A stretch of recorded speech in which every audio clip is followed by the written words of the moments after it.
Hello നമസ്കാരം. കഥകൾ ഇഷ്ടമുള്ള ആൾക്കാരാണോ നിങ്ങൾ? കഥകൾ കുട്ടികൾക്ക് പറഞ്ഞു കൊടുക്കാൻ ഇഷ്ടമുള്ള ആൾക്കാരാണോ? അല്ലെങ്കിൽ കഥകൾ എങ്ങനെ പറഞ്ഞു കൊടുക്കണം, എപ്പോൾ പറഞ്ഞു കൊടുക്കണം, അല്ലെങ്കിൽ എങ്ങനെ എന്തെല്ലാം സമയങ്ങളിൽ കുട്ടികൾക്ക് കഥകൾ പറഞ്ഞു കൊടുക്കാം എന്നുള്ള കാര്യത്തിനൊക്കെ കുറച്ച് ഡൗട്ട്സ് ഉള്ള ആൾക്കാരാണോ? എങ്ങനെയാണെങ്കിലും ഈ വീഡിയോ നിങ്ങൾക്കുള്ളതാണ്. അതായത് ഈ വീഡിയോ കവർ ചെയ്യാൻ പോകുന്ന ടോപ്പിക് എന്ന് പറയുന്നത് കഥകളെ പറ്റിയാണ്. കഥകളിൽ കൂടെ കുട്ടികൾക്ക് ഒരു കാര്യം എങ്ങനെ പറഞ്ഞു കൊടുക്കാം, അല്ലെങ്കിൽ കഥകൾ എങ്ങനെ അവർക്ക് ഹെൽപ്ഫുൾ ആകും എന്നുള്ള കാര്യത്തിനെ പറ്റി നമുക്കൊന്ന് ഡിസ്കസ് ചെയ്യാം. നെയിം ഇറ്റ് ടേം ഇറ്റ് എന്ന ഒരു ടേം യൂസ് ചെയ്തിട്ടാണ് നമ്മളിതിനെ ഡിസ്ക്രൈബ് ചെയ്യാൻ പോകുന്നത്. ഈ നെയിം ഇറ്റ് ടേം ഇറ്റ് എന്ന് പറഞ്ഞിട്ടൊരു ടേം ശരിക്കും പറഞ്ഞാൽ കോയിൻ ചെയ്തെടുത്തിരിക്കുന്നത് ഡോക്ടർ ഡാൻ സീജേലാണ്. അദ്ദേഹത്തിൻ്റെ ഹോൾ ബ്രെയിൻ ചൈൽഡ് എന്ന് പറഞ്ഞിട്ടുള്ള ഒരു ബുക്കിലാണ് ഇത് വളരെ ഡീറ്റെയിൽ ആയിട്ട് കൊടുത്തിരിക്കുന്നത്. നമുക്കത് എങ്ങനെയാണ് കുറച്ചും കൂടെ വളരെ ലളിതമായിട്ട് രീതിയിൽ നമുക്കത് അണ്ടർസ്റ്റാൻഡ് ചെയ്യാൻ പറ്റുക നമുക്കൊന്ന് ഇവിടെ നോക്കാം. ഒരു ഇൻസിഡൻറ്റ് എടുക്കുകയാണെങ്കിൽ അത് കുട്ടികളെ പറ്റിയിട്ടുള്ള ഒരു ഇൻസിഡൻറ്റ് നമുക്ക് നോക്കാം. അതായത് കുട്ടി ഒന്ന് കിൻഡർ ഗാർഡനിൽ പോയി വീണു എന്ന് വിചാരിക്കുക. എന്നിട്ട് നമ്മളൊന്ന് തിരിച്ചു കൂട്ടിക്കൊണ്ട് വന്നു. എന്നിട്ട് നമ്മൾ നമ്മുടേതായിട്ടുള്ള കെയറിങ് കാര്യങ്ങളെല്ലാം കൊടുത്ത് കുട്ടി ഓക്കെ ആയി അന്ന് വീട്ടിലിരിക്കുകയാണ്. പിറ്റേ ദിവസം കുട്ടി സ്കൂളിൽ പോകേണ്ട അതേ സെയിം ടൈം ആയപ്പോൾ അവന് ഭയങ്കര പേടി. എന്നിട്ട് നിങ്ങൾ കൊണ്ടേ വിട്ടു, പക്ഷേ അവിടെ നിന്ന് കരച്ചിലാണ്. എത്രയായിട്ടും കരച്ചിൽ തീരുന്നില്ല. നിങ്ങൾക്ക് അവനെ വിട്ടിട്ട് പോരാനും പറ്റുന്നില്ല. ഒരു വേഴ്സ്റ്റ് കേസ് സിനാരിയോയിൽ നിങ്ങൾ തിരിച്ചവനെ കൊണ്ടുവരുവാണ് വീട്ടിലേക്ക്. പിന്നെയും രണ്ടാമത്തെ ദിവസം വന്നു, മൂന്നാമത്തെ ദിവസം വന്നു, കുട്ടി ഭയങ്കര പേടിയാണ് കാണിക്കുന്നത്. അവൻ തിരിച്ചു വന്നുകൊണ്ടിരിക്കുകയാണ്. എന്തായിരിക്കും അതിൻ്റെ പിന്നിലൊരു കഥ? ഉറപ്പായിട്ട് നമുക്ക് മനസ്സിലായൊരു കാര്യം എന്ന് പറഞ്ഞാൽ അണ്ണാവനവിടെ വീണപ്പോൾ അവൻ പേടിച്ചു പോയിട്ടുണ്ട്. അവന് പക്ഷേ ആ പേടീനെ ഓവർകം ചെയ്യാൻ വേണ്ടിയിട്ട് എന്താണ് ചെയ്യേണ്ടതെന്നുള്ളത് നമുക്ക് അത്ര ഐഡിയ ഉണ്ടാവില്ല. ഈ ഐഡിയ ഉണ്ടാക്കി തരിക എന്നുള്ളതാണ് doctor Dan Siegel name it tame ഇറ്റിൽ കൂടെ പറയുന്നത്. അതായത് നമ്മുടെ ബ്രെയിൻ എന്ന് പറയുന്നത് വളരെ കോംപ്ലക്സ് ആയിട്ട് എപ്പോഴും പ്രവർത്തിച്ചുകൊണ്ടിരിക്കുന്ന ഒരു സംഭവമാണ്. അതിന് ഒത്തിരി ഭാഗങ്ങളുണ്ട്. അപ്പോൾ എന്താണ് ഈ ഭാഗങ്ങളെല്ലാം? ഈ ബ്രെയിനിൻ്റെ റൈറ്റ് സൈഡും ലെഫ്റ്റ് സൈഡുമായിട്ടുള്ള ബ്രെയിൻ ഭാഗങ്ങൾ എന്താണ് ഈ കുട്ടി ഇങ്ങനെ സംഭവിച്ചപ്പോൾ എങ്ങനെയാണ് ആ കുട്ടിയുടെ ഇൻസിഡൻറ്റുമായിട്ട് ബന്ധപ്പെട്ട് കിടക്കുന്നത് നമുക്ക് നോക്കാം. റൈറ്റ് സൈഡ് ദ ബ്രെയിൻ എന്ന് പറയുന്നത്, റൈറ്റ് സൈഡിലെ ബ്രെയിൻ ശരിക്കും ഇമോഷൻസിനെയും നമ്മുടെ മെമ്മറീസിനെയും ഒക്കെ പ്രോസസ്സ് ചെയ്യുന്ന ഒരു ഭാഗമാണ് റൈറ്റ് സൈഡ്. എന്നാൽ ലെഫ്റ്റ് സൈഡ് ആയിക്കോട്ടെ, ആ മെമ്മറീസിനെയൊക്കെ റീകളക്ട് ചെയ്ത് അതൊക്കെ ഒന്ന് വേർഡ്സിലാക്കി അതിനെ പ്രോസസ്സ് ചെയ്യുക, കുറച്ച് ലോജിക് ഉണ്ടാക്കുക, ഇങ്ങനെയുള്ള പരിപാടികളാണ് ഈ ലെഫ്റ്റ് സൈഡിൽ കൂടെ നടക്കുന്നത്. അപ്പോൾ നിങ്ങൾക്ക് ഏകദേശം മനസ്സിലായി കാണും ഞാൻ എന്താ പറഞ്ഞു വരുന്നത്. അതായത് നമ്മൾ എന്താ ചെയ്യേണ്ടത്, ഈ സ്റ്റോറികൾ പിന്നീട് വീണ്ടും കുട്ടികൾക്ക് പറഞ്ഞു കൊടുക്കുക. ഉണ്ടായ സംഭവത്തിനെ അതുപോലെ വിവരിക്കാൻ പറ്റുമ്പോൾ ആ കുട്ടികൾക്ക് എന്താണ് ചെയ്യുക, റൈറ്റ് സൈഡിൽ കിടക്കുന്ന മെമ്മറീസ്, അതായത് എന്തായിരിക്കും ചിലപ്പോൾ മെമ്മറീസ് ഉണ്ടാവുക. കുട്ടി വീട്ടിൽ നിന്ന് പോയിട്ടുണ്ട്, ഞാൻ വീട്ടിൽ നിന്ന് പോയിട്ടുണ്ട്, ഞാൻ എന്നിട്ട് കിൻഡർ ഗാർഡനിൽ പോയി വീണു, ബ്ലഡ് മുറിഞ്ഞു, പൊട്ടി, ഇങ്ങനെയുള്ള കുറച്ച് മെമ്മറീസാണ് അവർക്ക് ഉണ്ടാവുക. എല്ലാം ഫുൾ പിക്ചർ അവർക്ക് കിട്ടിയിട്ടുണ്ടാവില്ല. എന്നാലോ വേദനിച്ചു, പേടിച്ചു, സ്കേഡായി, അമ്മയില്ല, ഡാഡിയില്ല, ഇതും ഉണ്ടാവും അവരുടെ ബ്രെയിനിൽ. അവർക്ക് കുറേ ഇൻസെക്യൂരിറ്റീസ് വന്നിട്ടുണ്ട്, ട്രസ്റ്റിൻ്റെ പ്രശ്നം വന്നിട്ടുണ്ട്, ഉറപ്പില്ല ഇനി എന്താ സംഭവിക്കുക എന്നുള്ളത്. അതായത് നാളെ ഞാൻ ഇങ്ങനെ ഇൻസിഡൻറ്റ് വന്നാലും എനിക്ക് ഇത് തന്നെയാണ് ഉണ്ടാവാൻ പോകുന്നത്, അല്ലേ, എൻ്റെ കൂടെ ആരും ഉണ്ടാവില്ല, ഞാൻ ഒറ്റയ്ക്കായി പോകും, അപ്പോൾ എന്ത് ചെയ്യും?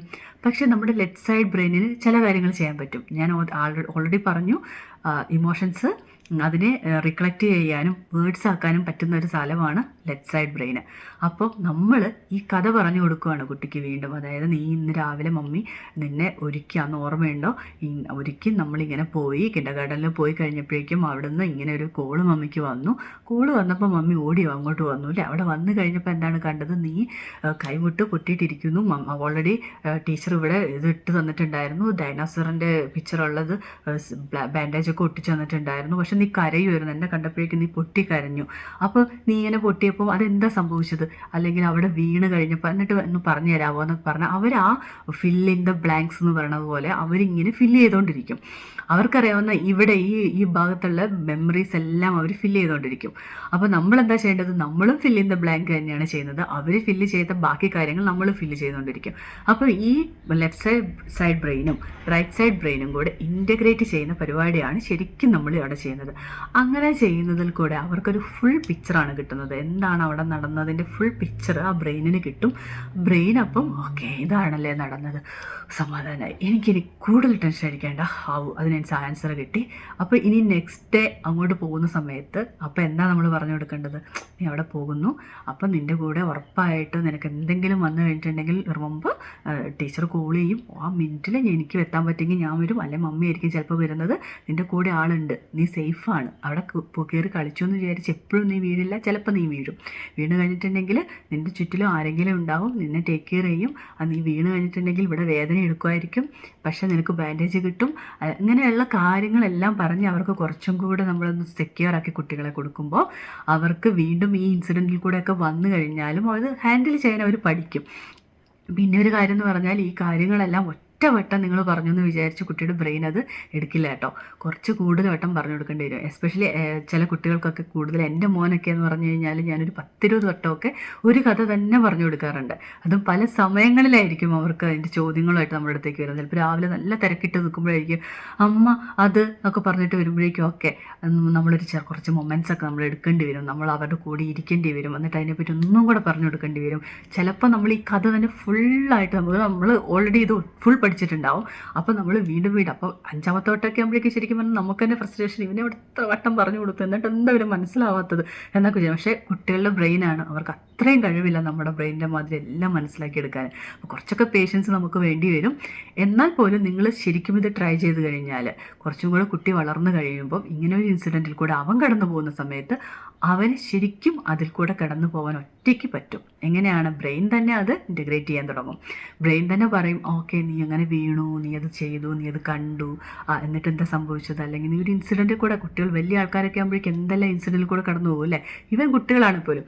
ഞാൻ പറയുന്നത് കുട്ടികൾക്ക് ഒരു ഇൻസിഡൻറ്റ് ഉണ്ടാകുന്ന കാര്യം മാത്രമല്ല, കുട്ടികൾ ഇൻവോൾവ് ചെയ്തിട്ടുള്ള എന്ത് ഇൻസിഡൻ്റ് ആയിക്കോട്ടെ, അവിടെ പാരൻസ് ഉണ്ടാവാം, അല്ലെങ്കിൽ അവർ നടന്നു പോകുമ്പോൾ എന്തെങ്കിലും ഇൻസിഡൻറ്റ് കണ്ടിട്ടുണ്ടാവാം, ഒരു ബസ്സിൽ പോകുമ്പോൾ എന്തെങ്കിലും ഇൻസിഡൻറ്റ് കണ്ടിട്ടുണ്ടാവാം.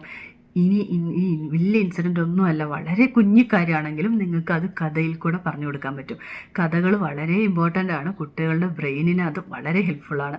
അത്രയും ഒരു കാര്യം നമുക്ക് ചെയ്ത് കൊടുക്കാൻ പറ്റിക്കഴിഞ്ഞു കഴിഞ്ഞാൽ നാളെ അവർക്ക് വലിയ ആൾക്കാരായി കഴിയുമ്പോൾ പോലും ഈ സംഭവത്തിന് ഇതുപോലെ തന്നെ അവർക്ക് യൂട്ടിലൈസ് ചെയ്യാൻ പറ്റും. ശരിക്കും പറഞ്ഞിട്ടുണ്ടെങ്കിൽ വലിയ ആൾക്കാരോട് ജേർണൽ ചെയ്യുമെന്ന് പറയുന്നതിൻ്റെ ഒരു റീസൺ ഇത് തന്നെയാണ്. നമ്മുടെ ബ്രെയിനിന് എന്താ വേണ്ടത്? ഇൻറ്റഗ്രേഷൻ വേണം. ആ ഇൻറ്റഗ്രേഷൻ കിട്ടാതിരിക്കുമ്പോഴാണ് നമ്മളിങ്ങനെ കൺഫ്യൂസ്ഡ് ആയി പോകുന്നത്. പിന്നീട് പല കാര്യങ്ങൾക്കും വരുമ്പോഴേക്കും എനിക്കത് ചെയ്യാൻ പറ്റില്ല, ഞാനത് കോൺഫിഡൻ്റ് അല്ല, ഇതൊന്നും ഓക്കെ അല്ല എന്നുള്ള തോന്നലുകൾ നമുക്ക് വരും. അപ്പോൾ കുട്ടികളിൽ ചെറുപ്പത്തിലേ ഈ ഒരു ബിഹേവിയർ നമ്മൾ ശരിക്കും വളർത്തിക്കൊണ്ട് വന്നു കഴിഞ്ഞാൽ വലുതാവുമ്പോൾ നമ്മളൊരു വലിയൊരു ഹെൽപ്പാണ് അവർക്ക് ചെയ്തു കൊടുക്കുന്നത്. അപ്പോൾ അവർക്ക് എപ്പോഴും നെയിം ഇറ്റ് ടേം ഇറ്റ്, എപ്പോഴും അവർക്ക് വന്നിട്ടുള്ളൊരു കാര്യത്തിനെ എടുത്ത് പറയുക, ഒത്തിരി വട്ടം എടുത്തു പറയാം, എന്നിട്ട് അതിനൊരു ആൻസർ ഉണ്ടാക്കി കൊടുക്കാം. വളരെ സിമ്പിളായിട്ടുള്ളൊരു കാര്യമാണ്, കുറച്ച് സമയം ആവശ്യം ഉണ്ടാവുള്ളൂ, പക്ഷെ പല സമയം ചെയ്തു കൊടുക്കേണ്ടി വരും.